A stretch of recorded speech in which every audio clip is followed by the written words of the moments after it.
Video like जरूर कर लीजिए और ऐसे वीडियो लगातार फ्री में पाने के लिए चैनल को तुरंत सब्सक्राइब कर लीजिए और बेल आइकन को जरूर टैप कर लीजिए ताकि आगे भी सारे वीडियो आपको मिलते रहे। यूट्यूब में फॉलो करते हैं तो प्लीज ये वाला फ्री टेलीग्राम चैनल जरूर ज्वाइन कर लीजिएगा। सारे नोटिफिकेशन सारे अपडेट यहीं पे आते हैं, ध्यान रखिए। तो एक बार फिर से आपका स्वागत है यूपीपीएससी बेस्ट ऑनलाइन कोचिंग के इस चैनल पर। इस वीडियो में हम लोग ज्योग्राफी के टॉप 500 क्वेश्चंस की सीरीज में एक क्लास को और आगे बढ़ाएंगे, जिसमें प्रश्न संख्या 161 से आगे बढ़ेंगे। इससे पहले की वीडियोस अगर आपने नहीं देखी तो आप प्लेलिस्ट में जाकर जरूर देखिएगा। यह क्लास सभी प्रकार के स्टेट पीसीएस एग्जाम और वनडे एग्जाम के लिए अत्यंत उपयोगी है। आप किसी भी गवर्नमेंट एग्जाम की प्रिपरेशन कर रहे हैं, यहाँ से आपको फायदा जरूर होगा। तो चलिए दोस्तों शुरू करते हैं अपने प्रश्नों की श्रृंखला को। 161 नंबर का क्वेश्चन दिया है, किम्बरले पठार किस महाद्वीप में स्थित है? ऑस्ट्रेलिया, अफ्रीका, उत्तरी अमेरिका, यूरोप। तो इसका सही विकल्प हो जाएगा ऑस्ट्रेलिया, विकल्प ए। अगले प्रश्न पर आते हैं, central coffee research institute CCRI किस राज्य में स्थित है? मध्य प्रदेश, महाराष्ट्र, उत्तर प्रदेश, कर्नाटक। तो इसका सही उत्तर होगा विकल्प डी, कर्नाटक।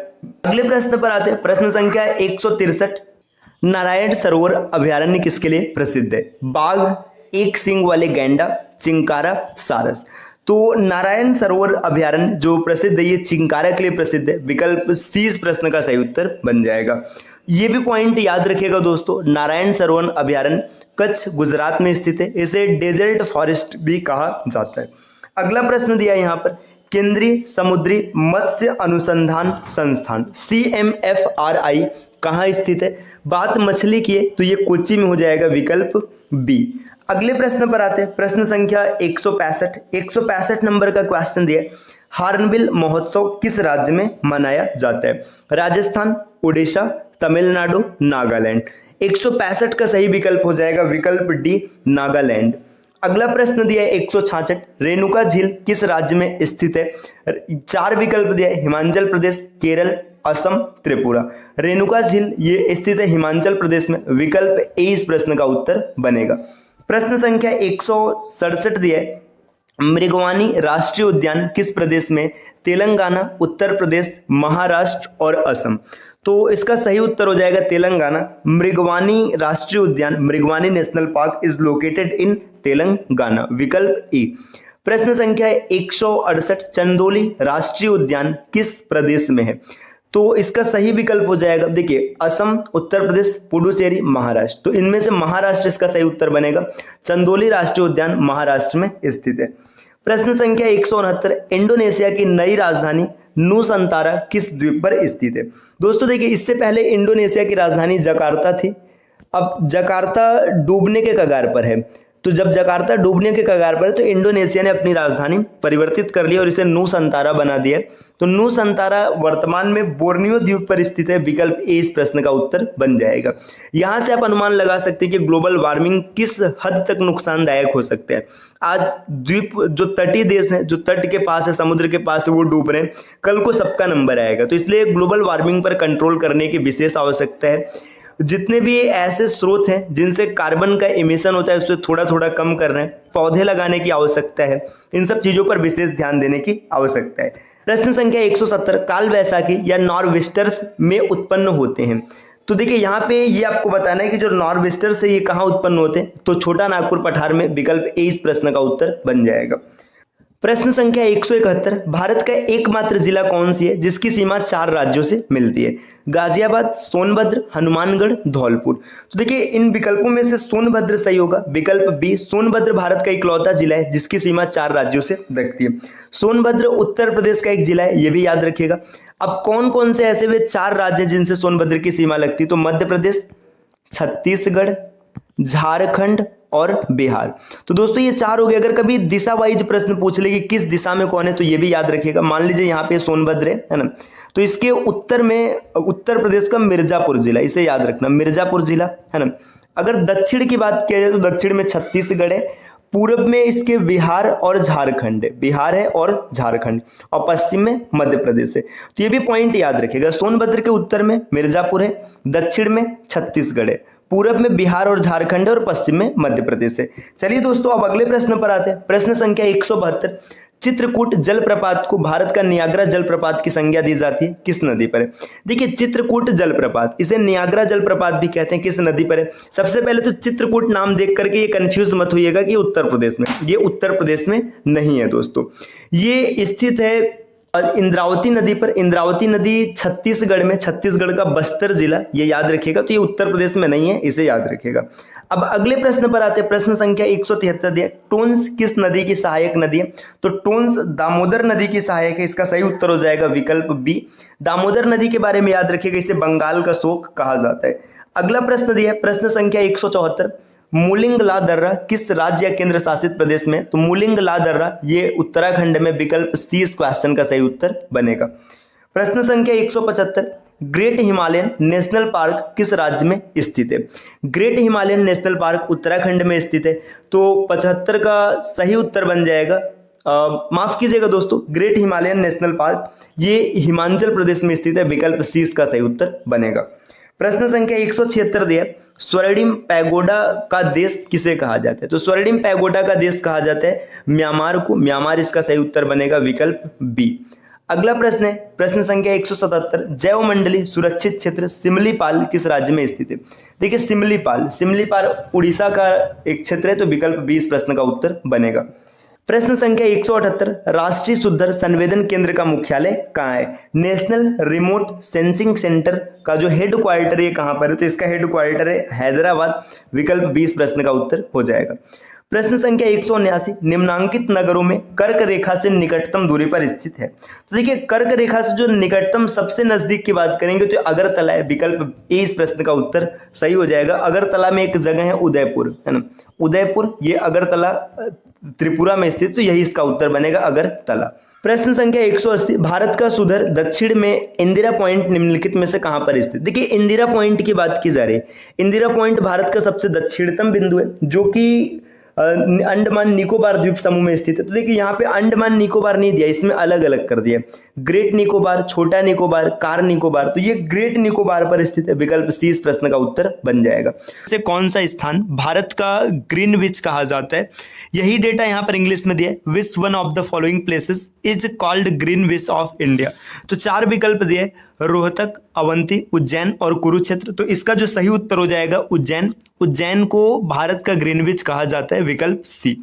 अगला प्रश्न दिया है, इनमें से कौन दक्षिण भारत की सबसे ऊंची चोटी है?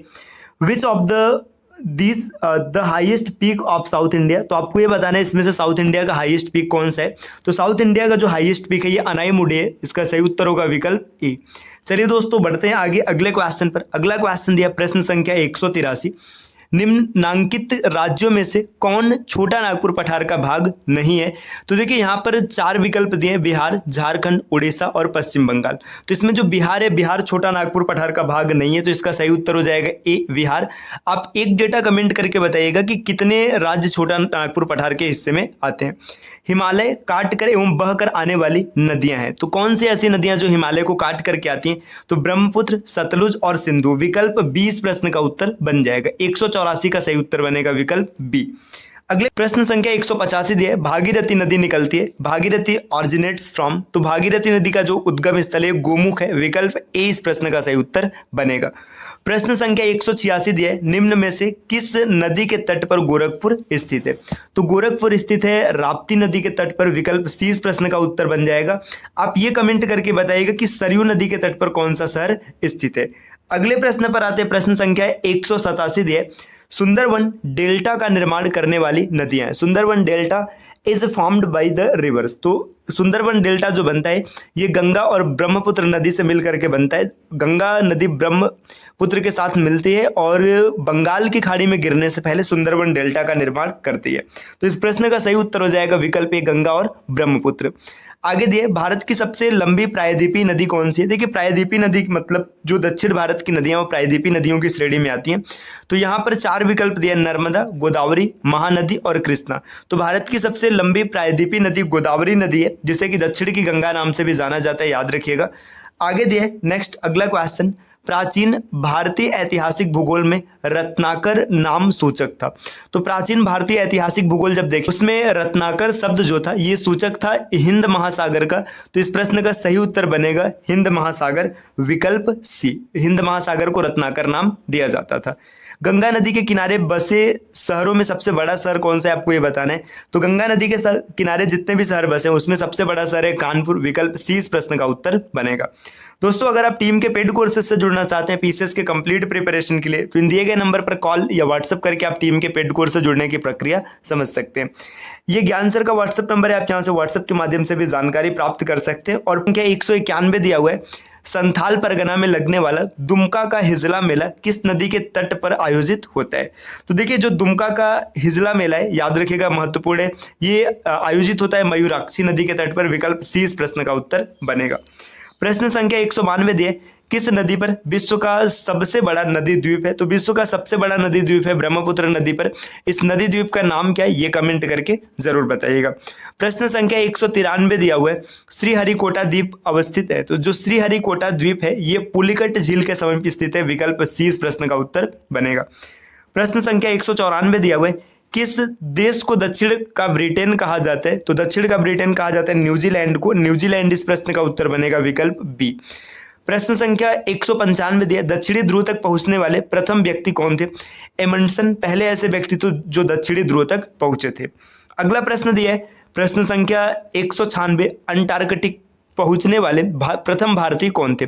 तो पहले भारतीय जो अंटार्कटिक तक पहुंचे थे डॉक्टर गिरिराज सिरोही, रामचरण जी, जतिंदर कुमार बजाज और सैयद जहूर। तो इसमें जो सही उत्तर होगा वो होगा विकल्प बी, रामचरण जी। अगला प्रश्न दिया है, विश्व का 5वां सबसे बड़ा महाद्वीप कौन सा है। तो जो विश्व का 5वां सबसे बड़ा महाद्वीप है यह है अंटार्कटिक, विकल्प बी इस प्रश्न का उत्तर बनेगा।